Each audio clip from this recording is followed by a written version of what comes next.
नमस्कार बच्चों, कैसे हैं आप सब? आशा करती हूँ आप सभी अच्छे होंगे, स्वस्थ होंगे, खुश होंगे और अपनी पढ़ाई भी अच्छे से कर रहे होंगे। तो जैसा कि आप सभी जानते हैं, मैं हूँ आपकी हिंदी की अध्यापिका और मैं स्वागत करती हूँ आप सभी का आईसीटी वर्चुअल क्लासरूम में। और आज हम यहाँ पर एकत्रित हुए हैं पढ़ने के लिए क्लास 11th की हिंदी।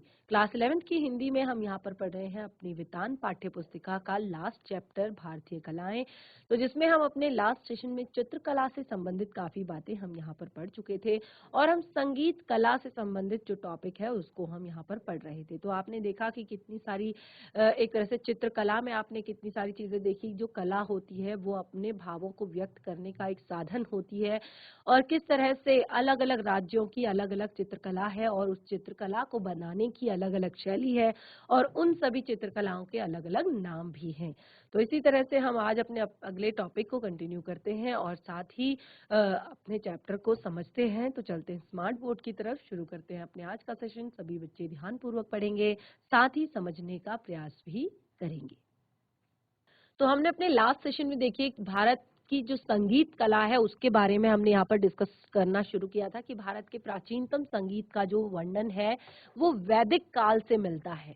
और देखिए यहाँ पर नीतिशतक और जो भर्तृहरि है उन्होंने एक पंक्ति भी इस बारे में कही थी कि साहित्य संगीत कला विहीन साक्षात पशु पुच्छ विषाणहीन, यानी कि साहित्य संगीत कला से विहीन मनुष्य जो है साक्षात बिना पूंछ के पशु के समान होता है।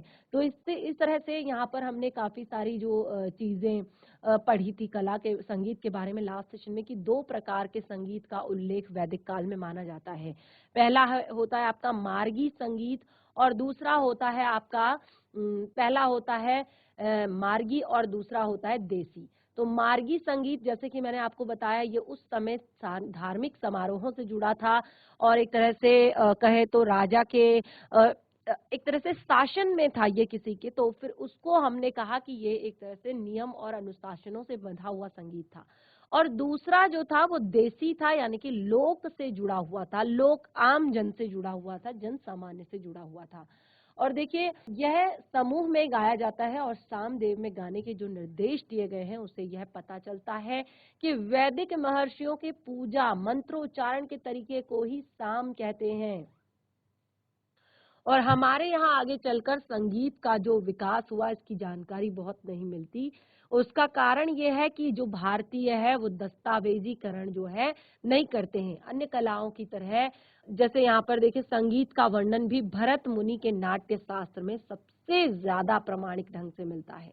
और देखिए हमने यहाँ पर भारतीय जो एक तरह से संगीत है उसमें सुर ताल राग का जो है काल से संबंध होता है। ये मैंने आपको लास्ट सेशन में बताया था कि जो भारतीय संगीत में जो सुर और ताल होते हैं या जो राग होती हैं उनका काल से संबंध होता है। काल अर्थात समय से संबंध होता है कि अलग अलग टाइम पे जो राग होते हैं वो अलग अलग होते हैं। जैसे ब्रह्म मुहूर्त में भैरव राग और मेघ राग का संबंध सुबह से होता है। दीपक और श्री राग का संबंध दोपहर से होता है। कौशिक और हिंडोला राग जो है वो रात में गाए जाते हैं। तो अगर आपने भारतीय पारंपरिक वाद्य यंत्रों को अगर ध्यान से सुना होगा, देखा होगा, तो आपका ध्यान इस ओर गया होगा कि भारतीय संगीतज्ञ किसी भी वस्तु से संगीत निकाल सकते हैं। वीणा हो, जल तरंग हो, रबाब हो, दोतार हो, बांसुरी हो, ये सारी चीजें सुनकर आप इस बात को समझ सकते हैं कि जो भारत के जो एक तरह से संगीतज्ञ हैं ये किसी भी वस्तु से एक संगीत जो है निकाल सकते हैं। और देखिए इन सब चीजों का प्रयोग हमारा जो है डेली एक तरह से रूटीन में जो हमारे आसपास रोजमर्रा से संबंधित जो हमारा जीवन है इसमें होता है। तो इस अद्भुत विशेषता के कारण यहाँ की कला, भारत की जो कला है वो सबसे अलग है। चाहे वो एक तरह से जैसे मैंने आपको बताया जो एक तरह से चित्रकारी है, और दूसरा संगीत कला भी सबसे ज्यादा डिफरेंट है अन्य जगहों से। और यह सहजता और प्रकृति से जुड़ाव भारतीय कला की विशेषता रही है। तो भारतीय कला की जो एक तरह से विशेषता है वो क्या है? सहजता और प्रकृति से जुड़ाव। अब देखिए हमारे यहाँ का जो मुख्य वाद्य यंत्र है, हमारे देश का जो मुख्य वाद्य यंत्र है, वो वीणा थी। उस टाइम पे हमारे यहाँ की जो मुख्य वाद्य यंत्र था, वो वीणा थी। तो क्या आपने कभी सोचा है कि हमारी पुरानी फ़िल्मों में गायक, गायिका नाक से क्यों गाते थे? ठीक है, आपने पुरानी फ़िल्मों के गाने कभी सुने होंगे या नहीं भी सुने होंगे तो आप एक बार ज़रूर सुनें, क्योंकि आजकल आपको हर जगह गाने आपको मिल जाते हैं, यूट्यूब पर मिल जाते हैं या अगर आप सर्च करते हैं फ़ोन पर तो वहाँ पर मिल जाते हैं। तो अगर आप कोई पुराना गाना सुनेंगे तो उसमें चाहे गायक हो, चाहे गायिका हो, आप देखते हैं कि वो नाक से गाते हैं। क्यों गाते हैं? क्योंकि आज से 2000 साल पहले भी जो नायक थे, गायक थे, वो नाक से गाना पसंद करते थे और इसका उल्लेख भरत के नाट्य शास्त्र में भी मिलता है। 2000 साल पहले यह मुख्य वाद्य वीणा के सुरों तक पहुंचने की कोशिश करने का प्रभाव था। मतलब क्यों करते थे वो? वो क्योंकि जिस तरह की जो साउंड, जिस तरह का म्यूजिक, जिस तरह का स्वर वीणा से आता है, तो वो वीणा के सुरों तक पहुंचने की कोशिश करते थे। इस कारण एक तरह से वो अ, नाक से गाना पसंद करते थे। ध्यान देने की बात है कि यह उत्सव और उल्लास भरा संगीत भी धीरे-धीरे अब नियमों से बंधने लगा। इसका भी शास्त्र लिखा गया और बाद में चलकर एक शास्त्रीय परंपरा शुरू हुई, जिसको शास्त्रीय संगीत के नाम से भी जाना जाता है। यानी कि लोग सीखते हैं ना शास्त्रीय संगीत, अलग से म्यूजिक सीखते हैं, कोई शास्त्रीय संगीत सीखता है, कोई कुछ सीखता है। तो इसका भी शास्त्र लिखा गया, ये नियमों में बंध गया और इसके बाद शास्त्रीय परंपरा शुरू हुई। और संगीत भी लोक से जुड़ा था। जो संगीत है वो लोक से भी जुड़ा था। लोक यानी कि आम जन से भी जुड़ा था। इसमें संस्कार गीत होते थे, ऋतु गीत भी होते थे। आपने गिरजा देवी की आवाज में मिर्जापुर की कजरी भी सुनी होगी। बच्चों के जन्म पर उत्तर प्रदेश का सोहर और विवाह के गीत सुने होंगे। हर एक वस्तु का स्वागत गीतों से किया जाता है। तो आपने देखा होगा हमारे उत्तराखंड में भी काफी सारे लोकगीत हैं जो बहुत ज्यादा प्रचलित हैं। झोड़ा, चाचरी और भी बहुत सारे जो हमारे लोकगीत हैं उत्तराखंड में प्रचलित हैं। तो देखिए बंगाल में जैसे वर्षा मंगल, बंगाल में वर्षा मंगल और आपका बसंतोत्सव और दूसरा ग्रीष्मोत्सव के गीतों के बिना कहाँ संभव है। उत्तराखंड के लोकगीत, तो जैसे मैंने आपको बताया कि हमारे उत्तराखंड में काफी सारे, जैसे यहाँ पर बंगाल के गीत बताए तो बिल्कुल उसी तरह से उत्तराखंड के जो लोकगीत हैं वो भी बहुत सारे हैं। और यहाँ पर आप देखेंगे जो प्रमुख गीत हैं वो इसमें से कुछ इस तरह से हैं। उत्तराखंड के जो प्रमुख लोकगीत मैं आपको यहाँ पर बताऊंगी कि जैसे आपके चौफुला गीत, खुदेड़ गीत, चौमासा गीत, झोमिलो गीत, बारहमासा गीत, ठीक है, चैती पसार गीत और जैसे मैंने आपको यहाँ पर बताया झोड़ा, चाचरी या और भी बहुत सारी चीजें जो कि उत्तराखंड में गाए जाते हैं। बहुत सारे और भी उत्तराखंड के लोकगीत हैं। तो इस तरह से यहाँ पर मध्यकाल तक आते-आते, जो मध्यकाल आया उसके बाद आते-आते संगीत भी, कलाओं की तरह संगीत भी व्यावसायिक हुआ। जब मध्यकाल हुआ तो उसके बाद जो जैसी ही कलाएं, चित्रकलाएं, जिस तरह से मैंने आपको बताया ना कि वो फिर धीरे-धीरे आपका नेशनल ही नहीं इंटरनेशनल लेवल पर भी काफी महंगे-महंगे दामों पर बिकने लगी। तो यहाँ पर भी बिल्कुल इसी तरह से मध्यकाल आते-आते कलाओं की तरह ये संगीत भी व्यावसायिक हुआ। पर भारत का सबसे अच्छा समय था वह, और जब संगीत मनुष्य के जीवन का जरूरी अंग था। मध्यकाल में संगीत जो था वो मनुष्य के जीवन का जरूरी अंग था और ऐसी कई कहावतें भी उस टाइम की मिलती हैं। तो देखिए हमने यहाँ पर अभी तक भारतीय कलाओं में जो दो महत्वपूर्ण कलाएं हैं उनको हमने पढ़ लिया। सबसे पहली कला जो हमने यहाँ पर पढ़ी वो हमारी थी आपका चित्रकला, और दूसरी हमारी थी संगीत कला, और तीसरा है हमारा यहाँ पर नृत्य कला।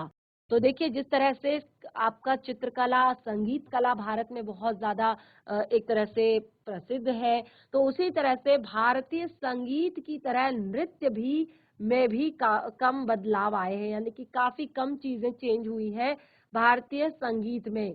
तो पहले के जो नृतक होते थे और आज के जो नर्तक होते हैं वो भी भारतीय नृत्य कला का पालन करते हैं। यानी कि बहुत ज्यादा चेंजेस नहीं आए हैं, बहुत ज्यादा चीजें नहीं बदली हैं।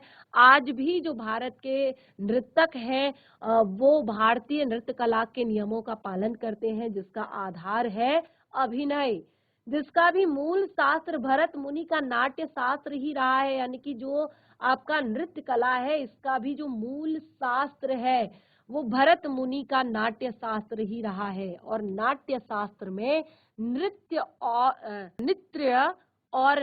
दो शब्द मिलते हैं। नृत्य और नृत्य दो शब्द मिलते हैं, ये दोनों अभिनय के ही अलग अलग रूप है। नृत्य यानी कि अभिनय, जिसमें शब्द की भंगिमा महत्वपूर्ण है। नृत्य में भाव और भंगिमा दोनों महत्वपूर्ण है। ठीक है, नृत्य होता है अभिनय, एक्टिंग करना, ठीक है, लेकिन जो नृत्य होता है उसमें भाव भी होते हैं।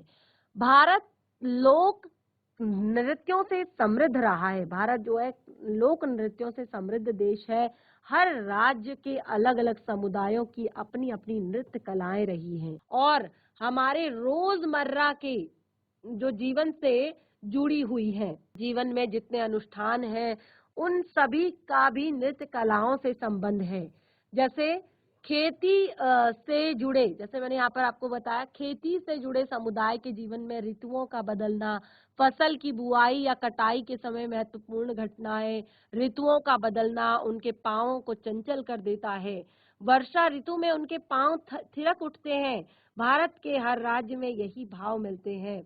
कश्मीर से लेकर दार्जिलिंग तथा समूचे हिमालय क्षेत्र में एक और शस्त्रों और युद्धों को नृत्य कला शालीनता से प्रस्तुत करते हैं। और दूसरे गेहूं की फसल बोने को भी एक उत्सव बना देते हैं। सभी लोक नृत्यों में एक गोलाई में नृतक हाथ में हाथ मिलाए इस तरह करतब दिखाते हैं। पंजाब की महिलाएं गिद्दा करती हैं। राजस्थान की महिलाएं अपनी ओढ़नी से चेहरों को ढककर घूमर करती हैं। गुजरात में डांडियों के सहारे स्त्रियां गरबा नृत्य करती हैं। पुरुष भी डांडिया रास करते हैं। गरबा का ही एक और ऊर्जा भरा रूप है। महाराष्ट्र के मछली पालन से जुड़े समुदाय हाथों में हाथ डालकर एक दूसरे के कंधे पर चढ़कर एक पिरामिड सा बना लेते हैं। और महाराष्ट्र का लावणी नृत्य अपनी अद्भुत नृत्य आकर्षण के लिए प्रसिद्ध है। और आपने देखा होगा, जैसे मैंने आपको बताया, झोड़ा चांचरी जो हमारे उत्तराखंड के प्रमुख लोक नृत्य भी इनको हम कह सकते हैं। इसमें भी महिलाएं और पुरुष एक इस तरह से गोल घेरा बनाते हैं, अलग अलग गोल घेरा बनाते हैं और फिर एक दूसरे के हाथों में हाथ फंसाकर कमर के रास्ते फिर वो बहुत अच्छा यहाँ पर नृत्य जो है प्रस्तुत करते हैं। मैसूर में डोडवा कबीले के लोग बालाकल नृत्य करते हैं। मैसूर के जो डोडवा कबीले के लोग हैं वो बालाकल नृत्य करते हैं। इसमें रंगीन वेशभूषा के साथ साथ हाथ में तलवारें भी होती हैं। केरल के कुरुवांजी नृत्य को भारतनाट्यम का प्रेरणा स्रोत माना जाता है। जो केरल का कुरुवांजी नृत्य है इसे ही भारतनाट्यम का प्रेरणा स्रोत माना जाता है। गुजरात का टिप्पणी नृत्य भी समूह के साथ होता है और यह फसल कटाई के बाद खलिहान में किया जाता है। देखिए, आपने देखा होगा हमारा देश, जैसे मैंने शुरुआत में ही बताया था, विभिन्नताओं का देश है और यहाँ पर बहुत सारे जो ये राज्य हैं हमारे, इन सभी राज्यों की अपनी अपनी कलाएं हैं, अपनी अपनी लोक कलाएं हैं। फिर चाहे एक तरह से, और वो लोक कलाएं चित्रकला से संबंधित हो या गायन से संबंधित हो या नृत्य कला से संबंधित हो, सब में अपनी अलग अलग खूबियां हैं, अलग अलग तरह के नृत्य वो करते हैं। तो जैसे सबसे मेन मैंने यहाँ पर बताया, केरल के करुवांजी नृत्य को भारतनाट्यम का प्रेरणा स्रोत कहा जाता है। गुजरात का टिप्पणी नृत्य भी समूह के साथ होता है और यह फसल की कटाई के बाद खलिहान में किया जाता है। तो देखिए, असम का सत्रीय नृत्य आप देख सकते हैं, एक चित्र भी यहाँ पर दिखाया गया है असम का सत्रीय नृत्य। यहाँ पर ये तस्वीर आपको यहाँ पर दिखाई गई है असम के इस सत्रीय नृत्य की। तो लोक नृत्यों में भी लोक नृत्यों में भी निकोबारी अंडमान निकोबार से जुड़ा है। लोक नृत्यों में भी जो निकोबारी है वो अंडमान निकोबार से जुड़ा है। ठीक है, सब जगह के अलग अलग नृत्य है, तो अंडमान निकोबार जो है वहां का नृत्य है निकोबारी। अरुणाचल प्रदेश का जो नृत्य है वो है निशी। असम का जो नृत्य है वो है बिहू। आंध्र प्रदेश का जो नृत्य है वो है कोलहम। और वहीं पंथी और राउत छत्तीसगढ़ और झारखंड के लोक नृत्य है। पंथी और राउत, पंथी जो है छत्तीसगढ़ का है, राउत जो है झारखंड का लोक नृत्य है। तो देखिए, गुजरात का जो गरबा और रास टिप्पणी, हिमाचल का नागमेन, किन्नौरी, बंगाल, उड़ीसा, झारखंड का छाओ उल्लेखनीय है। तो आपने यहाँ पर लगभग हमारे देश के जितने भी राज्य हैं, प्रमुख राज्य जितने भी हैं सारे, इन सभी राज्यों के जो नृत्य हैं वो आपने यहाँ पर देख लिए हैं लगभग, कि कितने सारे अलग अलग राज्य हैं और सबकी अलग अलग अपनी नृत्य कलाएं हैं। तो देख सकते हैं आप, सब एक से बढ़कर एक है, सब अपने अपने तरह से अपने अपने अलग अलग जो है भाव जो है उनको व्यक्त करते हैं और बहुत ही अच्छे से अपनी संस्कृति सभ्यता को जो है लोग बनाए हुए हैं, बनाए रखे हुए हैं। तो इस तरह से हमने यहाँ पर सभी नृत्यों को पढ़ा। अब देखिए, अलग अलग राज्यों के ये नृत्य भिन्न भिन्न नामों से जाने जाते हैं। तो जैसे मैंने अभी यहाँ पर देखिए आपको शुरू से इतनी सारी चीजें पढ़ाई नृत्य के बारे में, जहाँ पर देखिए मैं एक बार फिर से यहाँ पर आपके लिए स्टार्ट करती हूँ कि जो सबसे मेन मैंने यहाँ से आपको बताया कि सभी लोक नृत्यों में एक गोलाई में नर्तक हाथ में हाथ मिलाए इस तरह करतब दिखाते हैं। जैसे सबसे पहले स्टार्ट किया था पंजाब के गिद्दे से, जिसमें पंजाब की महिलाएं जो हैं गिद्दा करती हैं। राजस्थान की महिलाएं अपनी ओढ़नी को, अपनी चूनर को इस तरह से अपने फेस को ढक लेती हैं, अपने चेहरे को ढक लेती हैं और घूमर नृत्य करती हैं। और गुजरात में डांडिया, डांडिया के सहारे महिलाएं नृत्य करती हैं और पुरुष भी डांडिया रास करते हैं। और महाराष्ट्र के मछली पालन से जुड़े जो लोग हैं वो हाथों में हाथ डालकर एक दूसरे के कंधे पर चढ़कर एक पिरामिड बनाते हैं। और वहां का लावड़ी नृत्य भी बहुत ही ज्यादा अद्भुत है। और मैसूर का डोडवा, और मैसूर में डोडवा कबीले के जो लोग हैं वो बालाकल नृत्य करते हैं। और केरल के करुवांजी नृत्य को भरतनाट्यम का प्रेरणा स्रोत माना जाता है। गुजरात का टिप्पणी नृत्य भी समूह के साथ होता है। और निकोबारी डांस होता है, नृत्य होता है अंडमान निकोबार से जुड़ा हुआ। अरुणाचल में निशी, असम में बिहू, आंध्र प्रदेश में कोलहम, पंथी और राउत छत्तीसगढ़ और झारखंड, गुजरात का गरबा और रास टिप्पणी हिमाचल का, नागबेन और किन्नौरी बंगाल, उड़ीसा, झारखंड का छाओ। ये सारे जो नृत्य मैंने आपको बताया, आप देखेंगे सब क्या है, अलग अलग नामों से जाने जाते हैं। अलग अलग राज्यों के नृत्य हैं और अलग अलग नामों से जाने जाते हैं, पर इन सभी में एक समानता भी है। इन सभी में समानता ये है कि ये सभी नृत्य समूह में होते हैं। तो जैसे मैंने आपको उत्तराखंड के नृत्यों के बारे में बताया कि झोड़ा चाचरी जो होती है वो भी ग्रुप्स में होता है, समूह में होता है। और सभी का संबंध, सभी नृत्यों का संबंध प्रकृति और जीवन से है। सभी में स्त्री पुरुष एक साथ मिलकर नाचते हैं।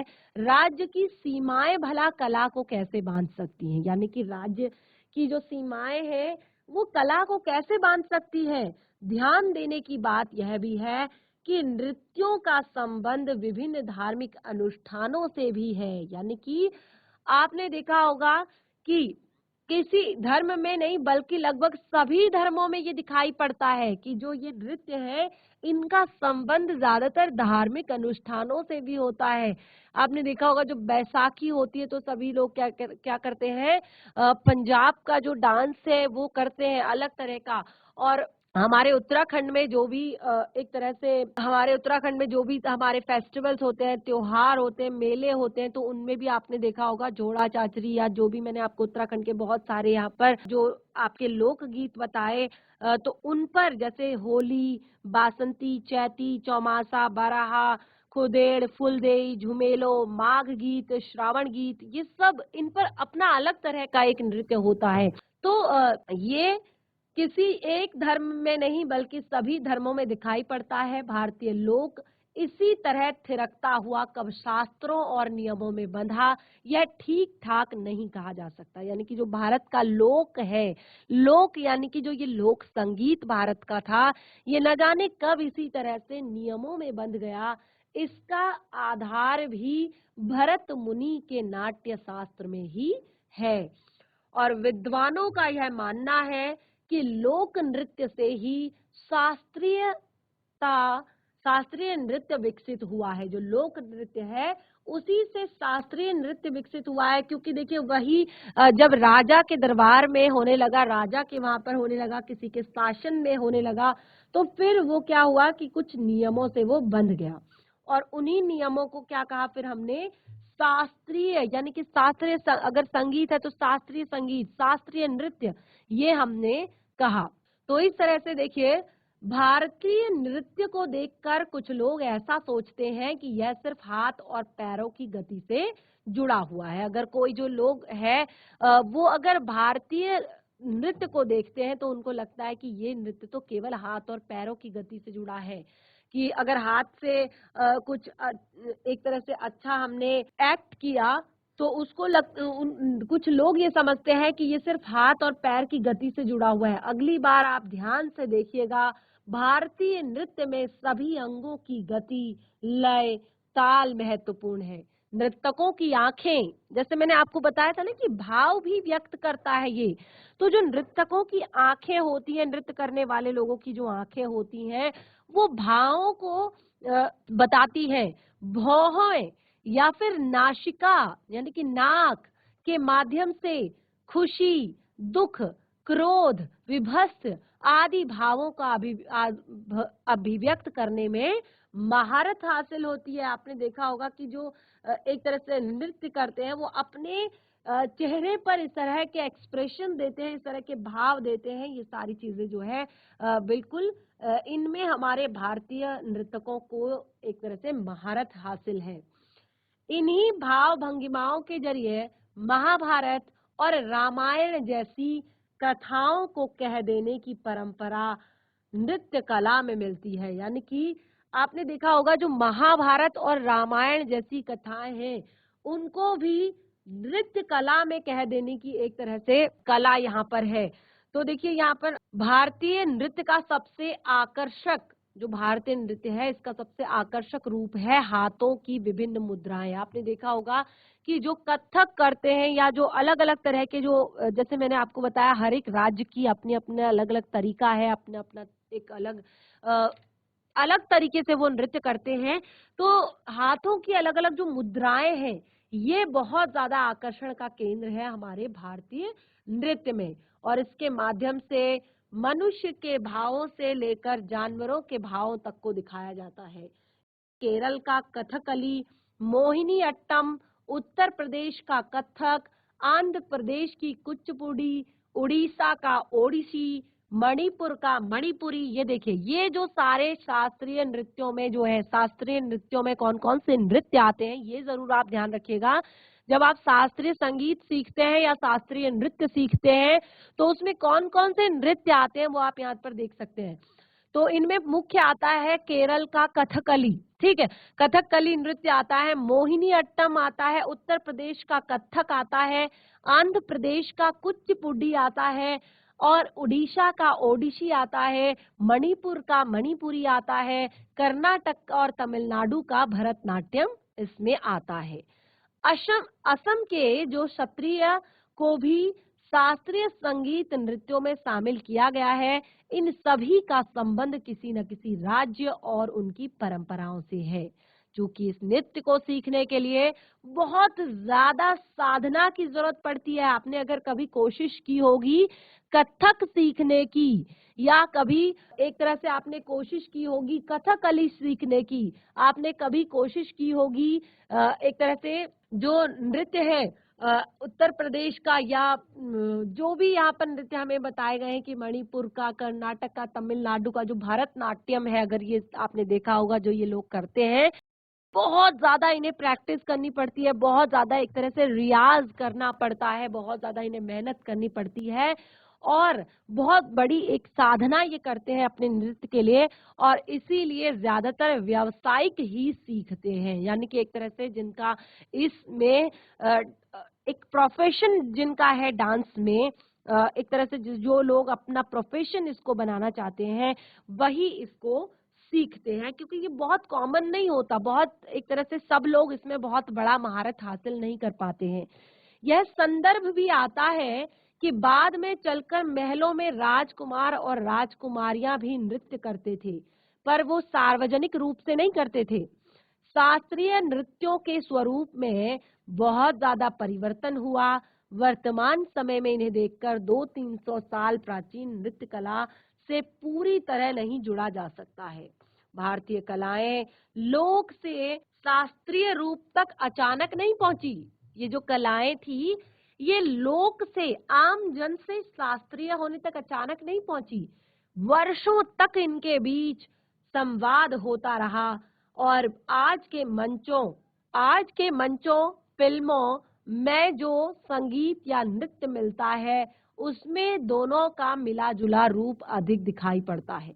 हमारा ध्यान इस पर भी जरूर जाना चाहिए कि हर एक राज्य की कलाओं के बीच एक अंतर संबंध है, और उत्तर भारत में बांस नृत्य, बांस क्राफ्ट कला आप देख सकते हैं। उत्तर भारत का यहाँ पर आप देख सकते हैं, ये बांस नृत्य किस तरह से, देखिए आप देख सकते हैं बांस की जो लकड़ियां हैं, यहाँ पर आप देख सकते हैं कुछ लोग इस तरफ बैठे हुए हैं, कुछ तो लोग इस तरफ बैठे हुए हैं, और बीच में आप देख सकते हैं बांस की जो ये लकड़ियां हैं, इनको इधर उधर सरकाया जाता है, इधर उधर खिसकाया जाता है, और फिर उसमें आप देख सकते हैं बीच में महिलाएं यहाँ पर नृत्य कर रही हैं। महिलाएं यहाँ पर उस डांस परफॉर्मेंस को कर रही है।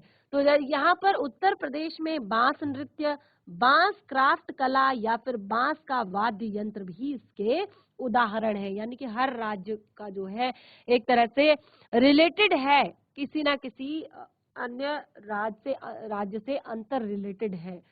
ध्यान देने की बात यह है कि सभी कलाएं धीरे धीरे समूह से व्यक्ति कला का रूप धारण करती गई, यानी कि धीरे धीरे ये कलाएं जो है अब समूह से व्यक्ति कला में आ गई, यानी कि इनका पर्सनल एक तरह से होने लगा, ये व्यक्तिगत रूप से एक तरह से दिखाई जाने लगी।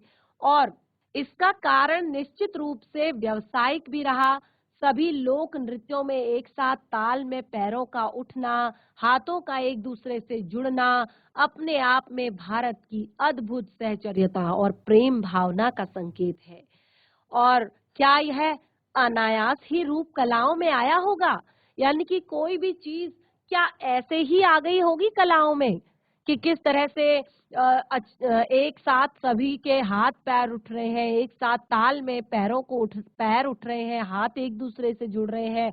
तो ये एक अद्भुत सहचर्य है, ये एक अद्भुत प्रेम भावना है लोगों की आपस के बीच की, जो ये एकदम से इन लोगों ने ये सारी चीजें मतलब इसमें धीरे धीरे ये सारी चीजें इन्होंने एकदम से सीखी। समूचा मानव जीवन, जितना भी ये समूचा मानव जीवन है, समूची प्रकृति, क्या अनायास ही कला का विषय बने होंगे? क्या ये सब अचानक हुआ होगा? क्या ये सारी चीजें अचानक हुई होंगी? तो यहाँ पर देखिए इनका संबंध भारत की प्रेम भावना, साथ ही साथ भारतीय संस्कृति में निहित वसुधैव कुटुंबकम की भावना। तो देखिए मैंने अभी आपको यहाँ पर बताया कि ये सारी चीजें अचानक नहीं होती, ये सारी चीजें हैं मनुष्य के बीच की जो प्रेम भावना है, मनुष्य के बीच का जो सद्भाव है, मनुष्य के बीच का जो सहचर्य है, कि वो आपस में कितना अच्छे से अपनी जो एक तरह से बॉन्डिंग जो वो बनाकर चलते हैं, तो उसी सहचर्य का ये नतीजा है। और धीरे धीरे लोगों को समझने का, एक दूसरे को समझने का ये नतीजा है। और देखिए ये भारतीय संस्कृति में निहित वसुधैव कुटुंबकम, यानी कि पूरी वसुधा, पूरी धरती जो है कुटुंबकम, कुटुंब यानी कि अपना ही परिवार है, की भावना से भी अवश्य हुआ होगा। यानी कि हमने क्योंकि हमारी संस्कृति में हमेशा से निहित है कि हमारा जो पूरा विश्व है ये क्या है, एक परिवार जैसा है, हमारे लिए एक परिवार है। यही कारण है कि यहाँ की कलाओं का मुरीद आज पूरा विश्व है। तो इस तरह से देखिए हमारा ये जो चैप्टर है यहाँ पर कंप्लीट हो चुका है। तो आज के सेशन में हमने यहाँ पर अपना जो चैप्टर है भारतीय कलाएं, जिसमें हमने चित्रकला, संगीत कला और नृत्य कला को बहुत अच्छे से हमने यहाँ पर पढ़ा, वो हमारा कंप्लीट हो चुका है और मैं आशा करती हूँ कि ये चैप्टर आपको काफ़ी पसंद आया होगा और काफ़ी सारी चीज़ें आपने इसमें से सीखी होंगी, समझी होंगी और जानी होंगी। क्योंकि ये चैप्टर बहुत ही ज़्यादा ज्ञानवर्धक है और इसको घर पर एक बार ज़रूर रिवाइज़ करें। हम मिलेंगे अपने नेक्स्ट सेशन में, तब तक के लिए धन्यवाद। आपका दिन शुभ हो।